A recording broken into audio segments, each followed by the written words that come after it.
Hello guys, welcome to Pakistani real reaction. तो कैसे हैं आप सब? उम्मीद है आप सब बढ़िया होंगे और मजे में होंगे। मेरा नाम है मुदस्सिर। मैं हूं बशीर। सो गाइस, आज की वीडियो का टाइटल है और घेरो भारत को 150 जहाजों से। 150 जहाजों से भारत ने लिया एक्शन, चीन की निकली चीखें।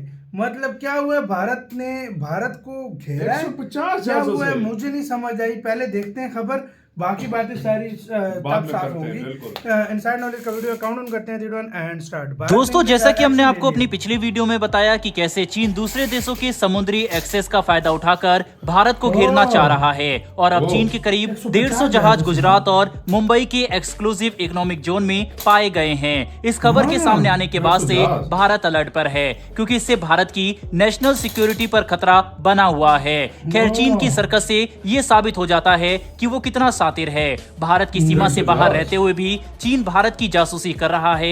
ये भारत के लिए चिंता का विषय है। अब इसी को लेकर एक बड़ी अपडेट सामने आ रही है कि भारत ने चीन के इस मास्टर प्लान को फेल करने की तैयारी कर ली है और चीन के खिलाफ कड़ा एक्शन लिया है। दरअसल भारत ने यूनाइटेड नेशन से कुछ रिक्वेस्ट की है। भारत ने यूनाइटेड नेशन के सामने आखिर क्या बात रखी है और भारत कैसे चीन के इस प्लान को फेल करेगा, जानेंगे इस वीडियो में। लेकिन उससे पहले अगर आप हमारे चैनल पर पहली बार आए हैं तो नीचे दिए गए सब्सक्राइब बटन को प्रेस कर बेल आइकन को जरूर दबा लें, क्योंकि हम डेली डिफेंस और वर्ल्ड अफेयर से जुड़ी ऐसी वीडियो आपके लिए लेकर आते हैं। दरअसल दोस्तों, चीन अपनी हरकतों से बाज नहीं आ रहा। वह भारत को किसी न किसी तरह से घेरने में लगा हुआ है। इसके लिए चीन सालों से स्ट्रेटेजी बना रहा है। वहीं इसके लिए चीन का स्ट्रिंग ऑफ पल्स ऑपरेशन भी बहुत फेमस है, जिसका खुलासा 2003 में यूनाइटेड नेशन की कुछ पॉलिटिकल रिसर्चर्स ने किया था। यह ऑपरेशन भारत की नेशनल सिक्योरिटी पर एक बहुत बड़ा खतरा है। इस ऑपरेशन के तहत चीन भारत की समुद्री सीमा के मेन पॉइंट्स पर अपनी पकड़ बनाना चाहता है।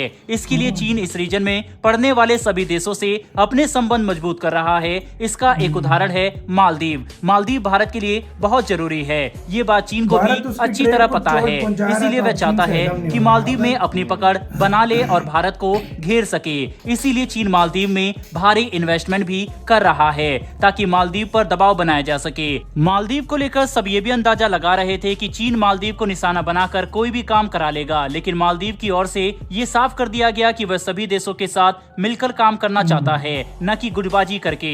वहीं भारत भी अब चीन की हरकत को समझ चुका है और चीन को लगातार काउंटर कर रहा है।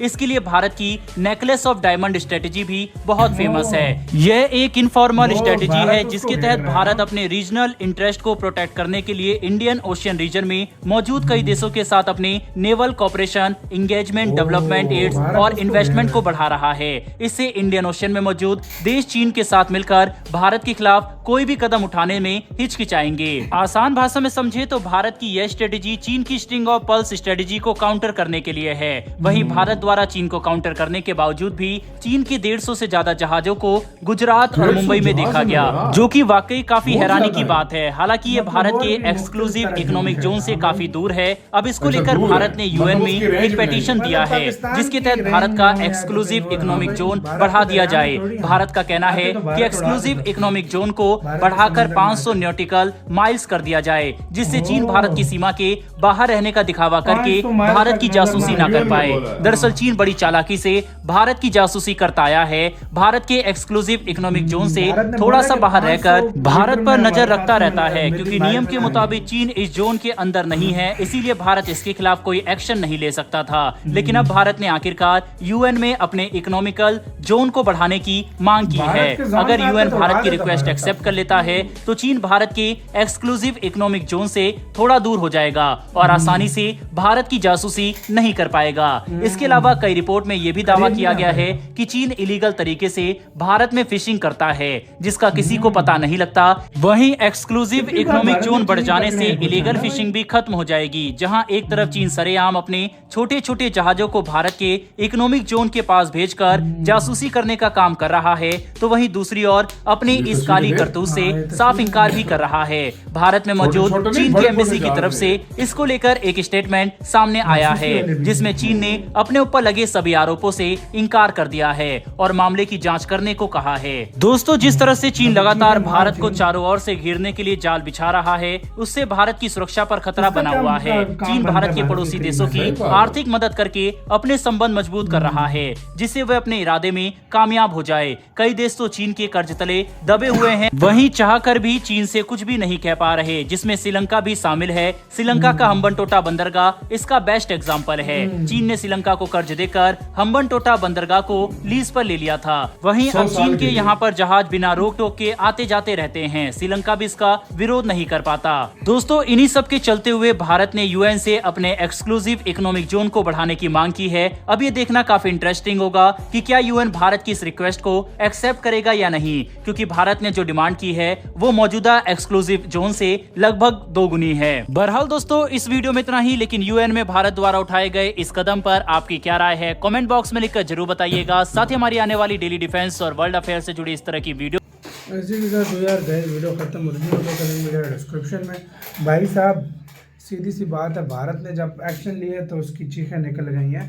भारत ने बोला अभी ये इतना है तो हमें 500 मीटर और कर दो, 500 माइल्स और मतलब जो है ना 600-700 और बढ़ा दो के मतलब दायरे में और बढ़ा दो। दिखना नहीं चाहिए मुझे, नहीं दिखना चाहिए। तो मतलब यार चाइना क्या बकचोद है यार, मुझे और समझ देख यार, मुझे ये समझ नहीं आती। चल, एक जहाज होता है, 2 होते, 5 होते, 10 होते, 50, 150 जहाजों की क्या जरूरत है सामने उसको? लेकर आ रहे हैं। मैं वही कह रहा हूँ। ये तो शुक्र कर चाइना भाई, लेकिन इंडिया ने सही रिस्पांस दिया कि फौरन यूएन में बोला कि हमें जगह दो। चाइना शुक्र करे गलती से भारत के जोन में नहीं आया। सही बात है, तो सीधा वहां से ब्रह्मोस लगता। सही बात, सीधी सी बात, सही बात है, सही बात है, सीधा ब्रह्मोस लगता। अरे यार, तुम्हें यार सच्ची बात पता है, चाइना अब ठीक है होगा, उसकी नेवी इंडिया से बहुत स्ट्रॉन्ग है, इसमें कोई शक नहीं है। देखो यार, जो बात सच है अभी तक बहुत स्ट्रॉन्ग है। लेकिन मेरी एक बात याद रखना, वो अंदर आने से पहले 1000 बार सोचेगा। सही बात है, क्योंकि यार किसी के टेरिटरी में आना भारत बहुत बड़ी बात होती है। ब्रह्मोस लगाए हैं ना अपने चारों तरफ। मैं कहता हूँ कि जैसी इन होगा तो सीधा ठक लगेगा। ये पता है क्यों ये इस तरह कर रहा है? ये इंडिया को गुस्सा चढ़े, इंडिया का ध्यान कोई बटे, क्योंकि इंडिया इस टाइम उसकी ट्रेड भी ले रहा है। इंडिया उसकी जो कंपनी जो उधर इन्वेस्टमेंट चाइना में होती थी वो इंडिया में आ रही है, तो चाइना एक किस्म का बुखलाया हुआ है। और मेरी हमेशा बात याद रखना, जब चाइना को बुखलाहट का अंदाजा उस बात से लगा लेना जो उसको अपने देश में इकोनॉमी के तौर पर नुकसान हो रहा हो, तब वो इस तरह की हरकतें करता है, उसकी स्टॉक एक्सचेंज गिर रही है, तब वो इस तरह की हरकतें करता है। जीडीपी, स्टॉक एक्सचेंज, सब कुछ गिर रहा है उसका। मैं कहता हूँ कोई ऐसी चीज नहीं है जो उसके ऊपर जा रही है उस टाइम। वाकई में तो वो बुखलाया हुआ है किस्म का। तो उससे भारत की ये चीज मतलब बर्दाश्त नहीं हो रही कि भारत क्यों इतना आ गया। तो वो एक किस्म का प्रेशर डालने की कोशिश कर रहा है, लेकिन इंडिया ने भारत यूएन के थ्रू लेगा और यूएन भी भारत के हक में फैसला देगा, क्योंकि नफरत करते हैं चाइना से, अमेरिका वगैरह। वाकई में तो ये चीज है। आपका कैसे कहना है भारत के एक्शन के ऊपर, क्या कहना है? जाहिर बात है जोन में आए नहीं है, बिल्कुल नहीं तो इंडिया एक्शन भी लेता, लेकिन इंडिया जिस चीज पे एक्शन ले सकता था वो यूएन में चला गया और उसने आगे रख दिया। बहुत ज्यादा ख्याल रखिएगा तो यार।